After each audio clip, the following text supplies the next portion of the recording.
नमस्कार, Ram Ram. PNA network के YouTube channel पर आपका स्वागत है। मैं हूं कुलभूषण। अगर आप अभी तक हमारे चैनल से नहीं जुड़े हैं तो कृपया चैनल को सब्सक्राइब कर लीजिए। मेरा कंटेंट, मेरा विश्लेषण आपको पसंद आता है तो लाइक भी जरूर कीजिए। कल लोकसभा में एक बिल पेश किया गया। वो बिल मंत्री केंद्र सरकार के अल्पसंख्यक विभाग के किरण रिजिजू ने पेश किया था और वो वक्फ बोर्ड से जुड़ा हुआ था। उसमें कुछ अमेंडमेंट सरकार लेकर आई थी। तो विपक्ष को ये लग रहा था कि ये तो बैसाखी की सरकार है। जनता दल यूनाइटेड यानी नीतीश कुमार और टीडीपी यानी चंद्रबाबू नायडू ये बिल सरकार को शायद लाने भी नहीं देंगे। लेकिन जिस तरह से 2-3 दिन पहले से ये चर्चा होने लगी थी कि बिल केंद्र सरकार लाने जा रही है, तो उससे विपक्ष में हलचल तेज हो गई थी। अब वामपंथी मीडिया तो लिख रहा है, कह रहा है कि मोदी बिल पास नहीं करा पाए, लेकिन उनको ये नहीं मालूम है कि जिस लल्लन सिंह ने कल हमला बोला विपक्ष के ऊपर, वो जनता दल यूनाइटेड से आते हैं, यानी नीतीश कुमार की पार्टी से आते हैं। और खुले मन से टीडीपी ने इस बिल का समर्थन किया। तो जो उम्मीदें विपक्ष पाले हुए था कि लोकसभा में अगर कोई बिल ऐसा नरेंद्र मोदी सरकार लाती है जो अल्पसंख्यकों से जुड़ा हुआ है, उस पर ये दल बिल्कुल भी मोदी का साथ देने वाले नहीं होंगे। और ये लोग तो रोज भविष्यवाणी करते हैं। जून में नतीजे आए थे, उसके बाद से भविष्यवाणी शुरू हो गई थी। जब मोदी सरकार ने शपथ ली कि 15 दिन में सरकार गिर जाएगी, 1 महीने में गिर जाएगी। चंद्रबाबू नायडू स्पीकर का पद मांग रहे हैं, नीतीश कुमार रेल मंत्रालय मांग रहे हैं, तो अब सरकार गिर जाएगी। तो स्पीकर का पद भी भाजपा के पास है, रेल मंत्रालय भी भाजपा के पास है, सारे प्रमुख विभाग केंद्र सरकार के बीजेपी के पास हैं और ज्यादातर मंत्री तो पुराने ही बनाए गए हैं। कोई फेरबदल नरेंद्र मोदी ने किया नहीं। और विपक्ष को और उस गैंग को एक तमाचा और कस के मारा नरेंद्र मोदी ने कि एक भी व्यक्ति मुस्लिम समाज से मंत्री नहीं है। अल्पसंख्यक समाज के मंत्री बनाए गए हैं, लेकिन जो अल्पसंख्यक समाज विपक्ष समझता है वो तो सिर्फ मुस्लिमों को समझता है। मुस्लिम समाज से नरेंद्र मोदी ने एक भी मंत्री अपनी सरकार में नहीं लिया और ना ही गठबंधन के किसी मुस्लिम सांसद को लिया। चंद्रबाबू नायडू चाहते तो वो मंत्री बनवा सकते थे, लेकिन नरेंद्र मोदी ने सरकार गठन से पहले ही अपने सहयोगी दलों को ये स्पष्ट कर दिया था कि प्रधानमंत्री अगर मुझे बनाते हो तो आपको मेरी शर्तें माननी पड़ेंगी, मैं आपकी नहीं मानूंगा। क्योंकि ये पहला मौका था नरेंद्र मोदी के लिए कि बैसाखी की सरकार पर वो सवार हैं। मुख्यमंत्री थे जब भी फुल मेजोरिटी में थे, केंद्र में आए पीएम बने फुल मेजोरिटी में थे, लेकिन पहली बार नरेंद्र मोदी बहुमत के आंकड़े से दूर रह गए थे। तो नरेंद्र मोदी की शर्तों पर सरकार का गठन हुआ है, लेकिन विपक्ष रोज शीशे के सामने खड़ा होकर चिल्लाता है 15 दिन में सरकार गिरा देंगे, 1 महीने में गिरा देंगे। और अब तो अगस्त शुरू हो गया है। लालू यादव ने भी भविष्यवाणी करी थी कि अगस्त माह में नरेंद्र मोदी की सरकार गिर जाएगी। तो अगस्त शुरू हो चुका है।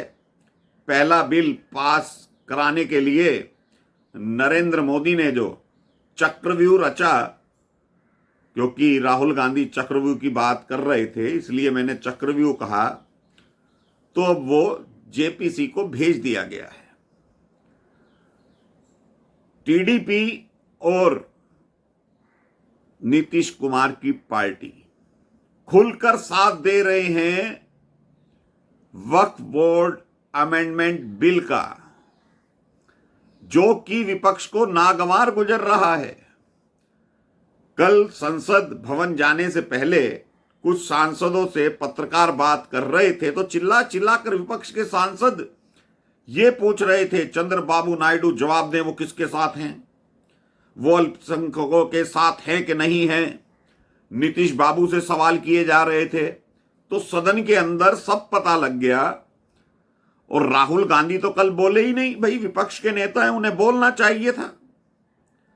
अखिलेश यादव जो खड़े होकर बोलने लगे, बात करने लगे कि नरेंद्र मोदी की मजबूरी है, कट्टर हिंदुओं के दबाव में ये बिल लाए हैं, तो अखिलेश यादव को मर्यादित भाषा का प्रयोग करना चाहिए। ये कट्टर क्या होता है? हिंदू हिंदू होता है, वो कट्टर हो या ना हो वो हिंदू ही होगा। तो अखिलेश यादव अपनी जो राजनीतिक रोटी सेकना चाह रहे थे, मुस्लिम वोटों पर उनकी बुनियाद पार्टी की बनी हुई है, प्लस उसमें यादव जुड़ जाते हैं। लेकिन उम्मीद से ज्यादा उन्हें जो सफलता मिल गई, 37 सीटें जीत गए उत्तर प्रदेश से, तो अपने आप को बहुत बड़ा राजनेता समझ रहे हैं। अखिलेश यादव के 3 सांसद आज भी भाजपा के संपर्क में हैं। सिर्फ 10 सीट जो उपचुनाव में होने वाली हैं, चुनाव होने वाले हैं, जहां पर उत्तर प्रदेश में विधानसभा के, उसके तुरंत बाद समाजवादी पार्टी टूटने वाली है। या तो वो सांसद इस्तीफा देंगे या समाजवादी पार्टी में बड़ी टूट होगी। कल नरेंद्र मोदी ने जो गेम खेला है, क्योंकि जेपीसी में जो बिल भेजा गया है ये, उसमें भी तो भाजपा के सांसद ही ज्यादा होंगे, सरकार के सांसद ही ज्यादा होंगे। लेकिन टीडीपी को और जेडीयू को नरेंद्र मोदी ने इतना सहारा दिया कि अपने प्रदेशों में तुम बोल पाओगे कि जेपीसी से ये जो बिल पास होकर आएगा तो ये लोग कहने लायक हो जाएंगे कि सबने मोहर लगाई थी, क्योंकि उस कमेटी में सभी दल के सांसद शामिल होंगे। लेकिन उनकी जो संख्या बल होगी वो सरकार के मुकाबले पर कम रहेगी। सरकार चाहती तो कल भी बिल पास हो सकता था, लेकिन मोदी ने यहां पर खेल रच दिया। सपोर्ट करा जेडीयू को और सपोर्ट करा टीडीपी को कि तुम्हारे ऊपर कोई आंच नहीं आएगी, तुम अपने प्रदेश में कह पाओगे कि हर दल के सांसद ने इसका समर्थन किया था। काम तो वही होगा जो नरेंद्र मोदी चाहेंगे, लेकिन अपने सहयोगियों पर भी वो आंच आने नहीं देना चाहते। इसे राजनीतिक कूटनीतिक सफलता बोलते हैं। लेकिन वामपंथी क्या कह रहे हैं यूट्यूब पर? नरेंद्र मोदी बिल पास नहीं करा पाए। अरे भाई, लल्लन सिंह का भाषण सुन लीजिए कल का। जनता दल यूनाइटेड से आते हैं, टीडीपी के सांसद का भाषण सुन लीजिए। खुले दिल से कहा कि हम सरकार के साथ हैं, इस बिल के पक्ष में हैं, लेकिन फिर भी अल्पसंख्यक मंत्री ने कहा कि हम इसे जेपीसी में भेज देते हैं। तो ये जो सपना संजोए बैठे थे राहुल गांधी और अखिलेश यादव कि पहले झटके में ही सरकार गिरा देंगे, इनके सहयोगी दल भाग जाएंगे, तो नरेंद्र मोदी ने इन्हें झटका दे दिया। राहुल गांधी बोले ही नहीं। भाई विपक्ष के नेता हो तो आपको तो बोलना चाहिए था कल संसद के अंदर, लेकिन ये लोग टीडीपी और जेडीयू के सहारे अपनी राजनीति कर रहे हैं। इनकी संख्या बल 99 है, लेकिन सोच रहे हैं कि जेडीयू आ जाए, टीडीपी आ जाए तो हम सरकार बना लेंगे। अगर खिचड़ी सरकार तुम बना लोगे तो क्या नीतीश कुमार को पागल समझा है, चंद्रबाबू नायडू को पागल समझा है कि 240 सांसद को छोड़कर वो 98-99 वाले सीट से समझौता करेंगे?